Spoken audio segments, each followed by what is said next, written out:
నాకు ఒక విషయం జ్ఞాపకానికి వస్తుంది. రామకృష్ణ పరమహంస దగ్గరికి వెళ్ళి ఒక శిష్యుడు అడిగాట, ఈశ్వరుడు ఎప్పుడైనా పకపక పకపక నవ్వుతాడా అండి అని అడిగారు.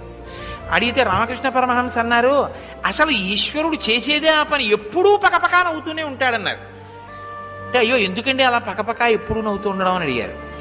అడిగితే టేపు పట్టుకుని భూమిని కొలతలు వేసుకుని నాదని రిజిస్ట్రేషన్ చేయించుకున్న వాళ్ళు చాలామంది నా దగ్గరికి వచ్చేసారు, మళ్ళీ ఇవాళ ఎంతమంది బయలుదేరి కొలత వేసుకుంటున్నారు అని నవ్వుతుంటాడు రా ఈశ్వరుడు అన్నారు.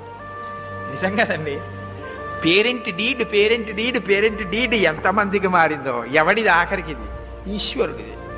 ఏమి పిచ్చి, నాదని పిచ్చి, ఆ పిచ్చితోటి పాడు చేసుకోవాలి. కాబట్టి